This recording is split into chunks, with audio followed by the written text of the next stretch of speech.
尽量安排2道吃的有点特色菜。乌江安排2个家常菜嘛，一家还有一个豆腐鱼嘛，咋说就吃蹄膀嘛。可以。张兴堂，水电8局乌江渡水电站退休职工。今天他正在筹备一场同学会，毕业50年后的相聚重游。同学们从祖国各地赶来，老张不但要亲自布置，还得喊上家人张罗。聚会的目的就是大家回忆一下，因为我们头一次工作吧，就是工作毕业分配的地方，到这来看一看，到自己曾经工作生活的地方走一走，勾起我们更多的回忆吧。就是说，毕竟我们都这么大年纪人了，能相聚的时机机会也不是太多了。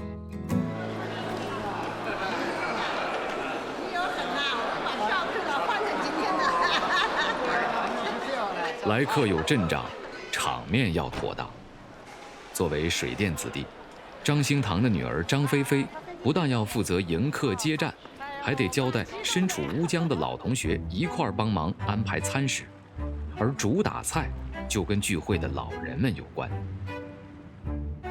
这位就是张菲菲的同学，经营乌江豆腐鱼火锅的江龙饭店老板石春雷。同为水电2代，对于此次接待工作自然不敢怠慢，开会交代只是打底，亲力亲为才具诚意。这颜色好一点呢。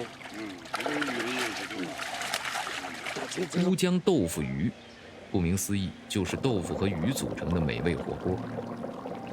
但之所以说它跟水电站的退休老人们有关，是因为正是他们促成了这2种食材的跨地域联姻。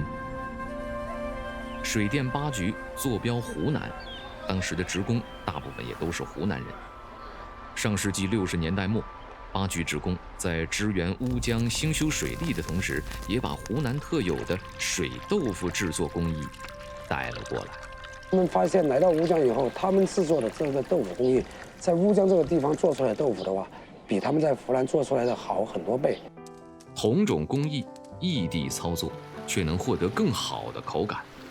原因只有一个，那就是乌江水质独一无二。有了这个优势，当时年少的石春雷和在水电8局食堂工作的父亲，就创意地鼓捣出了一款豆腐鱼火锅。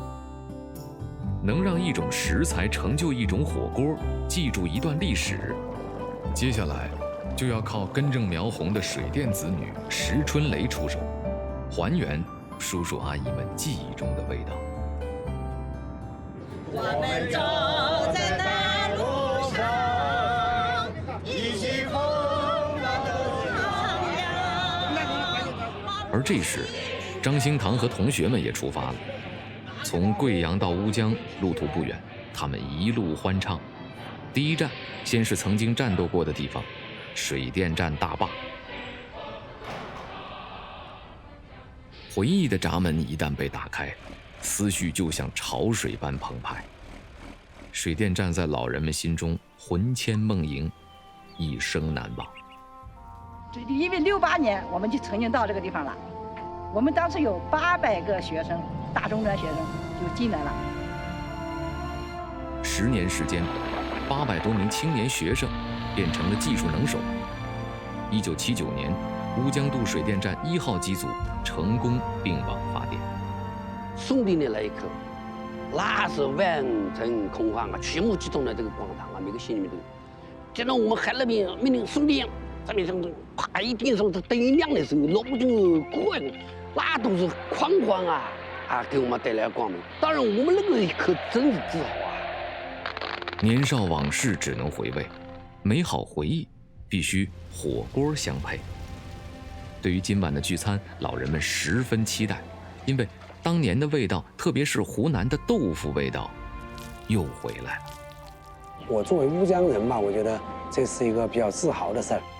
他们能在我店里面很满意的吃到他们想念的乌江鱼，我觉得这也是我的一种欣慰吧。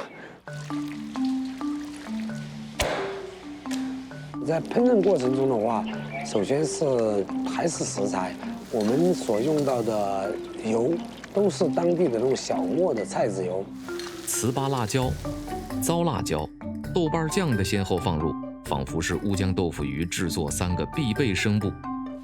高中低声部的和鸣，将豆腐鱼的口味慢慢由温柔转入热烈。加上花椒、酱油等调料的轻声附和，豆腐鱼迎来了整部乐曲的最高潮点，就等着老人们入场检阅了。相当年这个乌江的。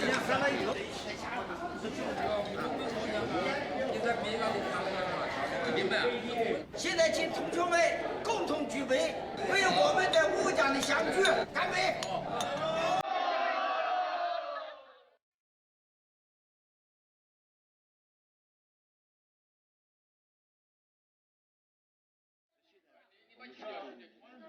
还是我们当年的贡献啊，是我们的贡献啊，是不是？